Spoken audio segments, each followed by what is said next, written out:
शिवसेनाचे आमचे मुख्य नेत्यांनी सांगितलं होतं की ही निवडणूक कार्यकर्त्यांची आहे आणि कार्यकर्त्यांना या निवडणुकीमध्ये संधी मिळाली पाहिजे.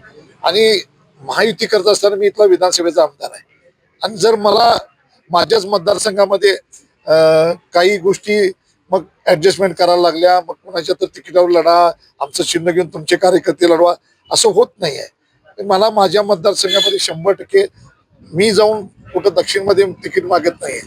दक्षिण मधल्या मतदारसंघामध्ये तिथं जे आमदार आहेत त्यांचं तिथं प्राबल्य आहे, त्यांनी तिथं आहे. तर माझ्या मतदारसंघात ठीक आहे, सगळ्यांचे कार्यकर्ते आहेत. मी महायुतीच्या ताकदीवर विजयी झालोय. त्याच्यामध्ये मला भाजपचा आशीर्वाद आहे, राष्ट्रवादीचा आशीर्वाद आहे, RPI आमच्या आठवले गटाचा आशीर्वाद आहे. परंतु आमदार असल्यानंतर 1-2-3 मतदारसंघामध्ये मी BJP आणि यांच्यावर ऍडजस्टमेंट झाली असती. राष्ट्रवादी आहे ती आत्ताची राष्ट्रवादी आहे, ती नंतर आमच्या विरोधात लढून आलेले काँग्रेसमधनं राष्ट्रवादी आहे. मूळ राष्ट्रवादी बाजूला आहे, मूळ भाजप बाजूला आहे.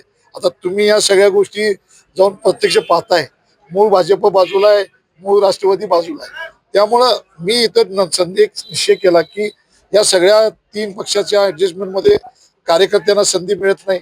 अनेक जण इच्छुक असतात, त्या ठिकाणी आम्ही सगळी स्वतंत्र लढतोय आणि मी कार्यकर्त्यांना संधी दिल्याने त्यांना निवडून आणायचं काम हे माझ्यावरती जबाबदारी आहे. आमच्या मुख्य नेत्यांनी सांगितलं की ही निवडणूक आता विधानसभा लोकसभेची तुमची झाली, आता या कार्यकर्त्यांची निवड आहे. मी सगळे कार्यकर्ते ते शिवसैनिक आहेत, ते या निवडणुकीला उभा केलं. मला खात्री आहे आम्ही केलेलं काम आहे, आमच्या पक्षाने केलेलं काम आहे.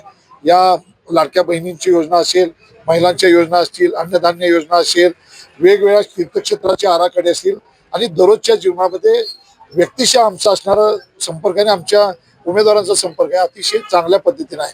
त्यामुळं करवीर विधानसभा मतदारसंघामध्ये शिवसेनेला चांगल्या पद्धतीने यश मिळेल, जिल्हा परिषद आणि पंचायत समित्या.